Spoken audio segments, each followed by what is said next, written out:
her world had been rosy. For a while. Tamara studied the friendship tree with its scribbled alterations. One resident had married and changed surname, another had left the area, another looked as though he had moved with the times and added a mobile phone number. Daphne had also scribbled job descriptions. Bill, GP, Derek, mechanic, Matthew, dairy farmer, Len, local pub, plumber against a man named Flynn on the highest branch. She had never seen anything like this before. In the block of flats where she'd lived in England, you were lucky to know anyone else's name, let alone their personal details. Tamara found an image of the outline of a tree with a wide canopy and saved a copy onto Bobby's computer. Then she added boxes to the branches and transferred all the details from Daphne's diagram.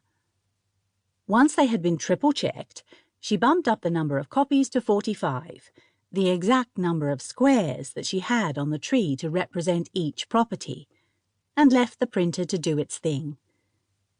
Since her arrival on Christmas Eve, Tamara had functioned in a jet-lagged haze, falling asleep on any unsuspecting couch and fixing snacks in the middle of the night. But today her body seemed to have adjusted. Today was the first day that she could fully appreciate how different life was in this town compared to London.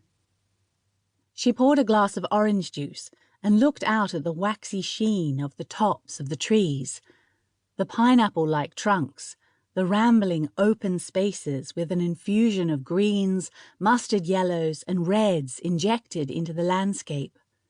Her mum's Instagram photos simply hadn't done Brewer Creek justice. It was a small town nestled in the central coast of New South Wales, and the feeling of space, along with the vast expanse of seemingly limitless blue sky, left Tamara satisfied that she had made the right decision. Tamara checked her watch and quickly calculated the time difference, then reached for the phone and waited for the international call to click through. She hadn't spoken to Beth since she left the UK, and it was lovely to hear her voice again. They chatted about the perils of jet lag, sun versus snow, the latest night out in the trendy London bars that Tamara hadn't thought she'd ever miss until now. They joked about being 30 and living with your parents all over again. Bobby painted the annex, so at least I'll be semi-independent in there, said Tamara.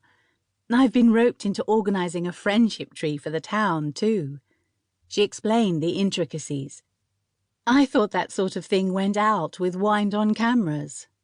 Hey, said Beth, never underestimate the power of the friendship tree. That's true. We probably would never have been friends if it hadn't been for the one at school. Exactly, said Beth, not bothering to conceal a yawn. So, come on, she groaned.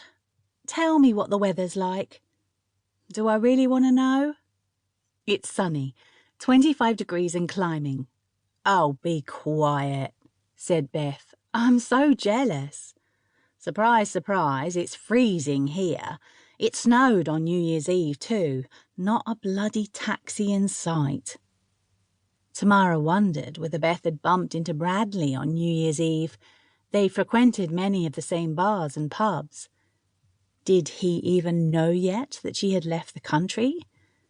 Somehow, she had successfully avoided all contact with him since that awful night when she had realized she needed to get away once and for all.